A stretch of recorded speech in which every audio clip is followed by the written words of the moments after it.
Hi అండి, బాగున్నారా అందరూ? నేను కూడా చాలా బాగున్నానండి. ఏమండి, పాస్తా చేసుకుందాం. టేస్టీగా చక్క చిన్నపిల్లల నుంచి పెద్దవాళ్ళు కూడా తినే పాస్తా అండి. ఎలా చేస్తానో చూపిస్తాను. ఫస్ట్ ఇది కొంచెం వాటర్లో ఉడకబెట్టుకోవాలండి. కొంచెం సాల్ట్ వేసి ఉడకబెట్టుకోవాలి.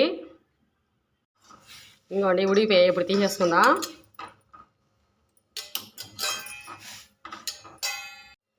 కొంచెం మామూలు వాటర్ పోసేసుకుందాం.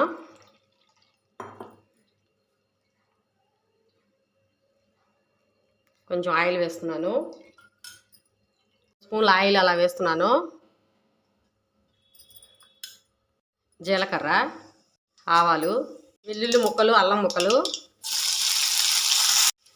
ఉల్లిపాయ, పచ్చిమిర్చి, ఒక ఉల్లిపాయ కోసానండి సన్నది, చిన్నది ఒకటి, టమాటా ఒకటి,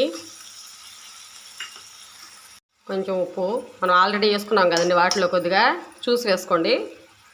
మనకి పిల్లల దగ్గర నుంచి పెద్దవాళ్ళ వరకు తింటారండి ఇష్టంగా. చాలా బాగుంటుంది చేసే విధంగా చేస్తే. మీరు ఒకసారి చేయకపోతే కనుక ఒకసారి ట్రై చేయండి. నేను ఒక క్యారెట్, బీనీస్ 4 ఉంటే వేసానండి. వీటి పచ్చి బఠానీ ఇంకా అవి కూడా ఉన్నాయి, వేసుకోవచ్చు, బాగుంటుంది.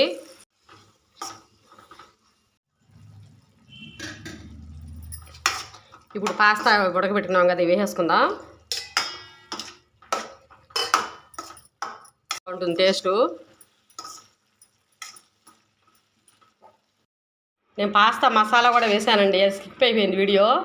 అది కూడా వేసుకుంటేనే బాగుంటుందండి దీని టేస్ట్. అమ్ముతారు మనకు బయట పాస్తా మసాలా అనేది.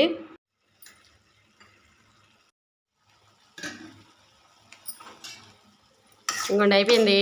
పిల్లల దగ్గర నుంచి పెద్దవాళ్ళు తినే టేస్టీ పాస్తా రెడీ అండి. లాస్ట్లో కొంచెం కొత్తిమీర వేసేసుకోండి, అంతే, అయిపోయింది. ఇంకోండి అయిపోయింది చక్కగా.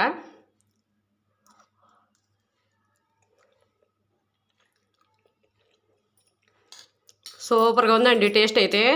మీరు ఇంత చూసి వెళ్ళిపోకండి, లైక్ కొట్టడం మర్చిపోతున్నారండి. ఒక లైక్ కొట్టండి ప్లీజ్, లైక్ అండి.